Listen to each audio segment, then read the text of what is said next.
മധ്യവേനലവധിക്കാലം ആരംഭിക്കുകയാണ്. ജലാശയങ്ങളിൽ കുളിക്കുവാൻ ഇറങ്ങുന്ന കുട്ടികൾ ഏറെയും അപകടത്തിൽപ്പെടുന്നത് ഈ കാലയളവിലാണ്. നിരവധി മുങ്ങിമരണങ്ങളാണ് ഓരോ വർഷവും വേനലവധിക്കാലത്ത് റിപ്പോർട്ട് ചെയ്തിട്ടുള്ളത്.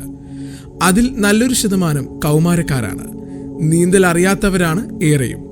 സുഹൃത്തുക്കളുമായി കൂടുമ്പോൾ ഒരാവശ്യത്തിന്റെ പുറത്താകാം പരിചിതമില്ലാത്ത ജലാശയങ്ങളിലേക്ക് അവരിറങ്ങുന്നത്. ഒരുപക്ഷെ അപകടം സംഭവിക്കുമ്പോൾ കൂടെയുള്ളവർക്കും രക്ഷപ്പെടുത്തുവാൻ സാധിക്കാതെ വരുന്ന അവസരങ്ങളിലാണ് ഒന്നോ അതിലധികമോ മരണങ്ങൾ സംഭവിക്കുന്നത്.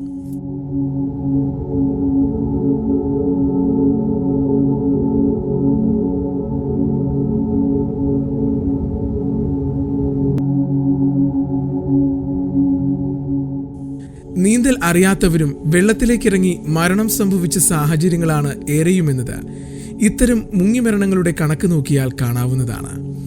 പരിചിതമില്ലാത്ത ഒരിടത്തും വെള്ളച്ചാട്ടങ്ങളിലും പുഴകളിലും ഇറങ്ങാതിരിക്കുക എന്നതാണ് ഏറ്റവും പ്രധാനം. പ്രദേശവാസികളുടെ മുന്നറിയിപ്പുകൾ അവഗണിച്ചാണ് പലരും അപകടങ്ങളിലേക്ക് സ്വയം ഇറങ്ങുന്നത്.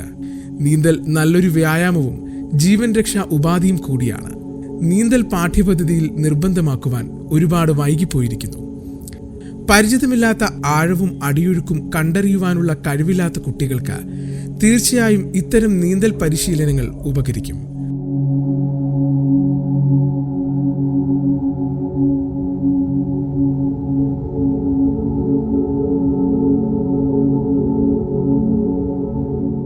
നാൽപ്പത്തിനാല് നദികളും വലിയ വലിയ കനാലുകളും തണ്ണീർത്തടങ്ങളും അതിനോടനുബന്ധിച്ച് ചെറുപുഴകളും അരുവികളും തോടുകളും കുളങ്ങളുമൊക്കെയായി വളരെ സമൃദ്ധമാണ് നമ്മുടെ കേരളം.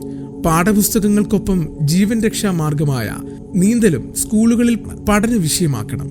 സ്കൂളുകളിൽ അതിനുള്ള സാഹചര്യം ഇല്ല എങ്കിൽ നീന്തൽ കുളങ്ങൾ സ്ഥാപിക്കുകയോ അധ്യാപകരുടെയും രക്ഷകർത്താക്കളുടെയും നേതൃത്വത്തിൽ നീന്തൽ ക്ലബ്ബുകൾ രൂപീകരിച്ച് നീന്തൽ പരിശീലനം നൽകുവാൻ മുൻകൈ എടുക്കേണ്ടതുമാണ്. അങ്ങനെയാണെങ്കിൽ മുങ്ങിമരണങ്ങൾ ഒരു പരിധിവരെ നമുക്ക് തടയുവാൻ കഴിയും.